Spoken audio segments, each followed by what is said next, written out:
नमस्कार दोस्तों। आज हम 5 दोस्तों और खूनी जंगल की कहानी सुनाने वाले हैं। कृपया अपना दिल थाम कर बैठे क्योंकि ये कहानी बहुत ही डरावनी है और छोटे बच्चे इस कहानी से दूर रहे।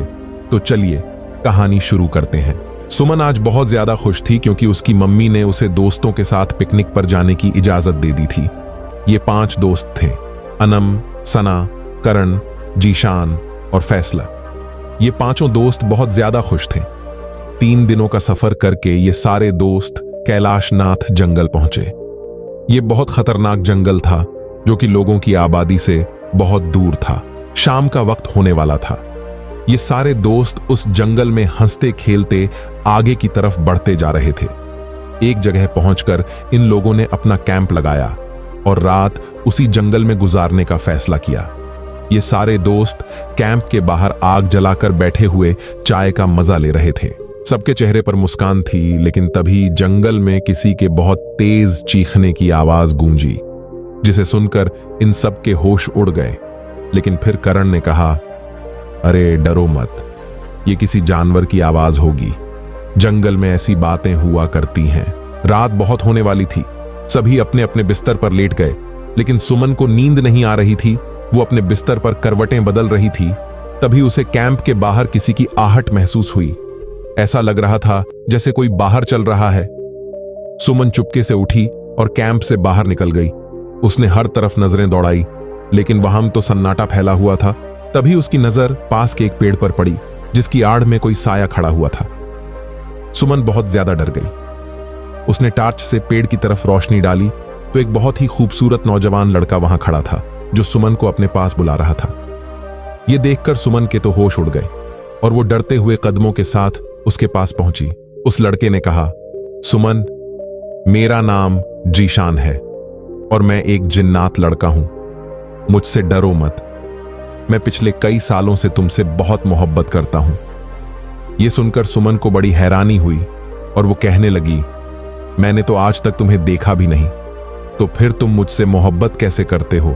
उसने बताया कि मैं पिछले कई सालों से तुम्हारे पीछे हूं और मुझे तुम्हारी आंखें और बाल बहुत अच्छे लगते हैं। मैं तुमसे दोस्ती करना चाहता हूं। उस जिन्नात लड़के ने आगे बढ़कर सुमन को एक सोने का लॉकेट पकड़ाया और कहा, सुमन, मैं सिर्फ तुमसे दोस्ती करना चाहता हूं। यह सोने का लॉकेट लो और जब भी तुम्हें मेरी जरूरत हो तो इस लॉकेट को अपने हाथों पर रगड़ना। मैं उसी वक्त तुम्हारे पास आ जाऊंगा। इतना कहकर वो जिन्नात लड़का अचानक कहीं गायब हो गया। यह सब देखकर सुमन के तो होश उड़ गए। वो हैरान परेशान उसी जगह खड़ी थी और फिर थोड़ी देर के बाद अपने कैंप वापस आ गई। सुबह सुमन की आंख सना के चीखने से खुली। सना कैंप के बाहर खड़ी बहुत तेज तेज रो रही थी। सारे लोग जल्दी से उसके पास पहुंचे और उससे पूछने लगे कि क्या हुआ। तो उसने एक पेड़ की तरफ इशारा करते हुए कहा, उधर पेड़ के पीछे फैसल की लाश पड़ी है। किसी ने उसे बड़ी बेरहमी से मार डाला है। यह सुनकर तो सभी के होश उड़ गए। सब जल्दी से उस पेड़ के पास पहुंचे तो वहां तो कुछ भी नहीं था, लेकिन हर तरफ खून फैला हुआ था। उस खून के निशान सामने तालाब की तरफ गए हुए थे। इसका साफ मतलब था कि कोई फैसल को मारकर उसे घसीटता हुआ तालाब की तरफ ले गया है। तालाब का पानी भी लाल हो रहा था।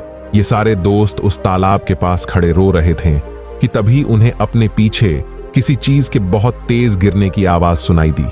उन्होंने पीछे मुड़कर देखा तो फैसल की लाश उनके सामने पड़ी हुई थी।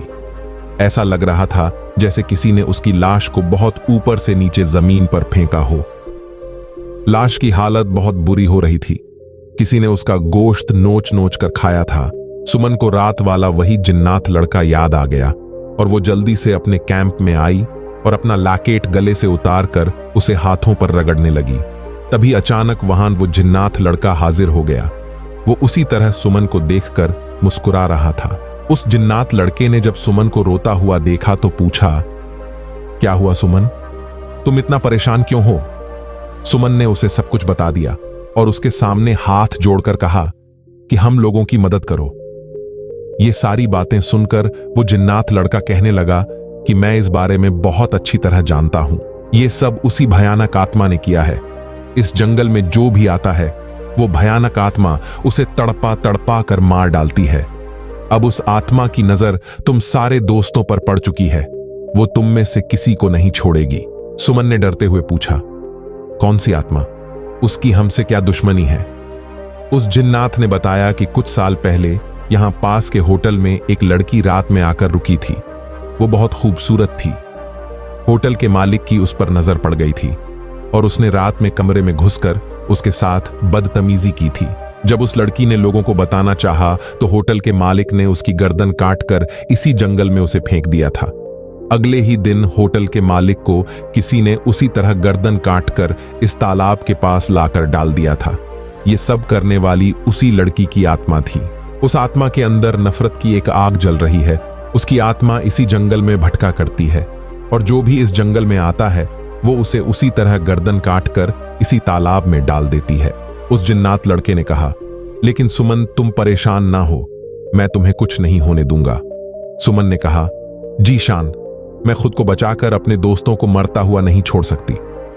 जीशान ने जवाब दिया, सुमन, अगर तुम अपने दोस्तों को भी बचाना चाहती हो तो उसके लिए तुम्हें एक काम करना होगा। सुमन ने कहा, मैं अपने दोस्तों की खातिर सब कुछ करने को तैयार हूं, बस तुम हमें उस आत्मा से बचने का तरीका बताओ। जीशान ने कहा, मैं शाम को आऊंगा और फिर तुम्हें वो तरीका बताऊंगा। इतना कहकर वो गायब हो गया। लेकिन शाम होने से पहले पहले उस आत्मा ने अपना अगला शिकार करण को बना लिया था। सना कमरे में दौड़ती हुई आई और रोते हुए कहने लगी, सुमन, बाहर एक बहुत डरावनी औरत खड़ी है।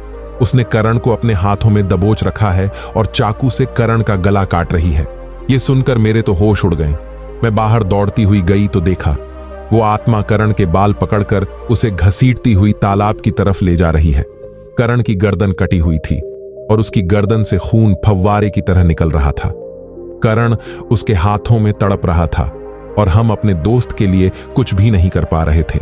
ये डरावना मंजर देखकर मेरी तो चीखें निकल पड़ी और मैं बहुत जोर जोर से रोने लगी, क्योंकि हमारे 2 दोस्त उस चुड़ैल का शिकार बन चुके थे और अब हम सिर्फ 3 दोस्त ही बचे थे। हम एक दूसरे से गले मिल मिलकर बहुत रो रहे थे।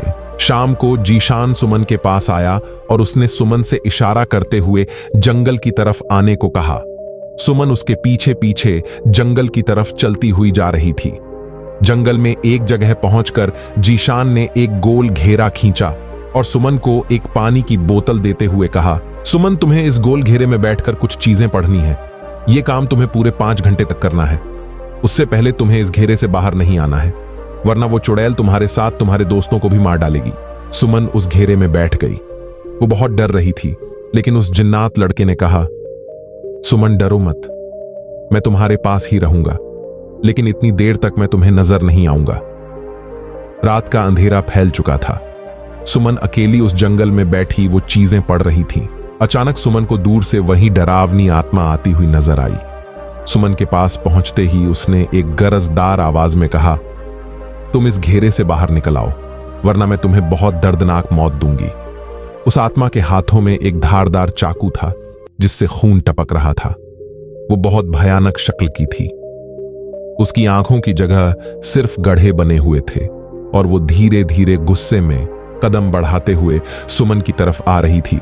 ये सब देखकर सुमन बहुत ज्यादा डर गई और वहां से भागने के लिए उठी, लेकिन तभी उसके कानों में जीशान की आवाज पड़ी कि सुमन, अपनी जगह से मत उठना, वरना ये आत्मा तुम्हें मार डालेगी। मैं तुम्हारे पास ही हूं, ये आत्मा तुम्हें कुछ नुकसान नहीं पहुंचा सकती। बस तुम अपने काम में लगी रहो। जीशान की ये बातें सुनकर मेरा दिल मजबूत हो गया और मैं उन चीजों को पढ़ती रही। तभी मैंने देखा कि अचानक सारे जंगल में खून की बारिश होने लगी है। हर तरफ खून ही खून फैला हुआ था। वो बहुत डरावना मंजर था। डर के मारे मेरी रूह तक कांपने लगी, लेकिन मैंने हिम्मत न हारी और आंख बंद करके पढ़ना जारी रखा।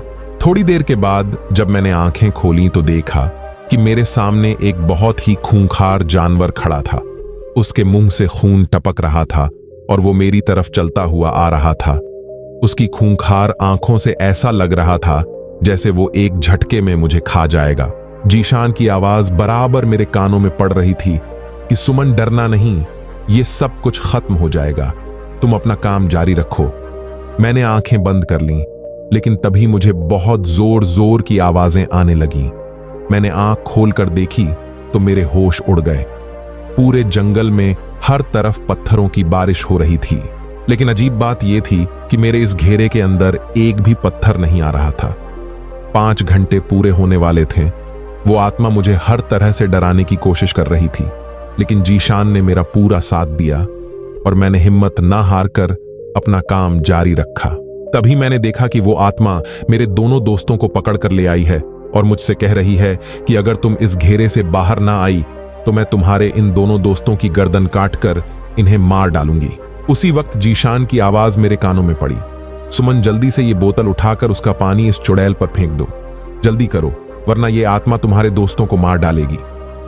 मैंने जल्दी से पानी की बोतल खोली और उसका पानी उस चुड़ैल पर फेंक दिया। पानी पड़ते ही वो चुड़ैल दूर जाकर गिरी और उसका जिस्म एक भयानक आग की लपट में आकर जलने लगा। तभी मेरे कानों में फिर से जीशान की आवाज पड़ी। वो कह रहा था, सुमन तुम सब लोग जल्दी से इस जंगल से बाहर निकलो, इस सारे जंगल में आग लगने वाली है, तुम सब लोग जलकर खत्म हो जाओगे। हम तीनों दोस्त बहुत तेजी से जंगल के बाहर की तरफ भाग रहे थे। अभी हम जंगल के बाहर निकलकर सड़क पर पहुंचे ही थे कि अचानक पूरे जंगल में भयानक आग लग गई, जैसे किसी ने जंगल पर बम फेंक दिया हो। हम तीनों दोस्त सड़क पर बैठे हो रहे थे।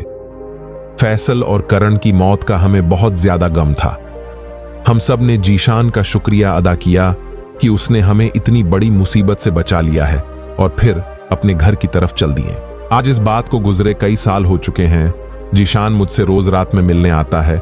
हम आज भी करण और फैसल को बहुत ज्यादा याद करते हैं। दोस्तों, ये कहानी आपको कैसी लगी हमें कमेंट करके जरूर बताएं और वीडियो को एक लाइक जरूर करें। आपका बहुत बहुत धन्यवाद। मिलते हैं अगले दिन।